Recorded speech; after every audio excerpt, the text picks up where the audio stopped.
আজকে আমরা আলোচনা করব মেহেরগড় সভ্যতা সম্পর্কে। তাহলে এই যে মেহেরগড় সভ্যতা, এই মেহেরগড় সভ্যতা কে আবিষ্কার করেন, কোথায় আবিষ্কার করেন, ঠিক আছে, কবে আবিষ্কার করেন, এগুলো আমরা আগে জানবো। তাহলে এই মেহেরগড় সভ্যতা যিনি আবিষ্কার করেন তার নাম হচ্ছে জাঁ ফাসোয়া জারিস। ইনি 1974 খ্রিস্টাব্দে পাকিস্তানের বেলুচিস্তান প্রদেশে বোলান গিরিপথের নিকট ইনি এই মেহেরগড় সভ্যতা আবিষ্কার করেন। তাহলে কি বললাম, 1974 খ্রিস্টাব্দে জাঁ ফাসোয়া জারিস পাকিস্তানের বেলুচিস্তান প্রদেশে বোলান গিরিপথের নিকট ইনি মেহেরগড় সভ্যতা আবিষ্কার করেন। তাহলে এই যে ইম্পর্টেন্ট কিছু তথ্য আজকে জানবো সেগুলো আমরা লিখে নিই। চলো, মেহেরগড় সভ্যতা, মেহেরগড় সভ্যতা, প্রথম পয়েন্ট কি বললাম, আবিষ্কার। আবিষ্কার 1974 খ্রিস্টাব্দে জাঁ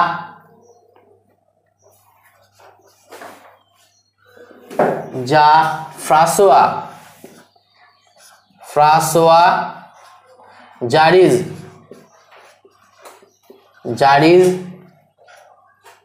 এটি আবিষ্কার করেন।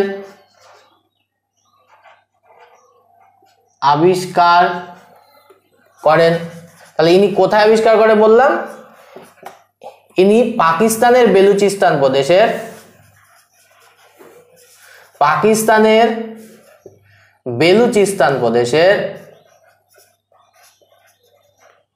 বেলুচিস্তান প্রদেশের বোলান গিরিপথের নিকট, বোলান গিরিপথের নিকট এই সভ্যতা আবিষ্কার করেন।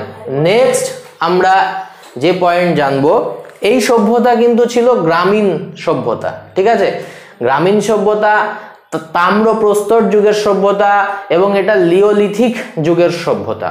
তাহলে কি বললাম, এটা হচ্ছে গ্রামীণ সভ্যতা,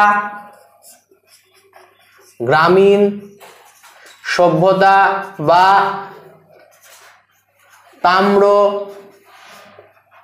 তাম্রপ্রস্তর যুগের সভ্যতা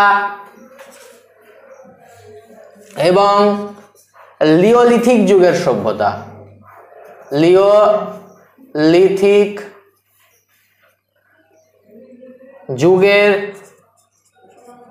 যুগের সভ্যতা। এটা আমরা জানলাম। নেক্সট আমরা কি জানবো মেহেরগড় সভ্যতা থেকে, এই মেহেরগড় সভ্যতায় প্রধান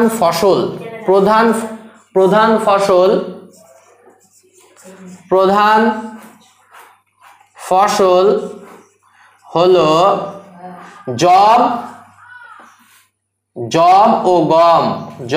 ও গম, ঠিক আছে। প্রধান ফসল কি হলো, জব এবং গম। নেক্সট কি জানবো, মেহেরগড় সভ্যতায় মানুষ প্রথম পোষ মানিয়েছিল কুকুরকে, এবং গৃহপালিত পশু যদি বলি, প্রথম গৃহপালিত পশু হচ্ছে, বা আমরা গৃহপালিত পশু যদি বলি তাহলে সেটা হচ্ছে ভেড়া। পোষ মানিয়েছিল, প্রথম পোষ মানিয়েছিল কুকুরকে।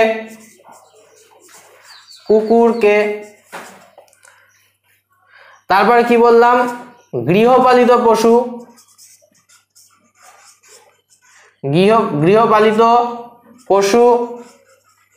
ছিল ভেড়া।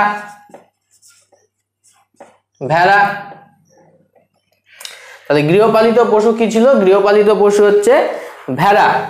এবং আর একটা পয়েন্ট আমরা জানবো, সেটা এই মেহেরগড় সভ্যতায় পৃথিবীর প্রাচীন কার্পাস চাষের নমুনা পাওয়া যায়।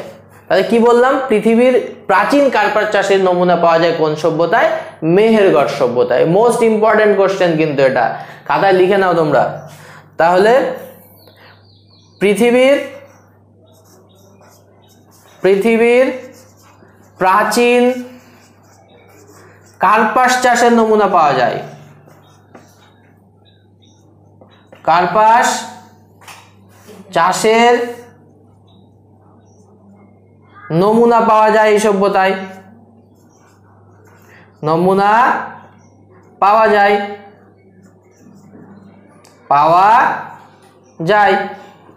তাহলে এইগুলো আমরা আজকে মেহেরগড় সভ্যতা থেকে পড়লাম। ঠিক আছে, মোস্ট ইম্পর্টেন্ট কোশ্চেন্স হচ্ছে এইগুলো সমস্ত এক্সামের জন্য।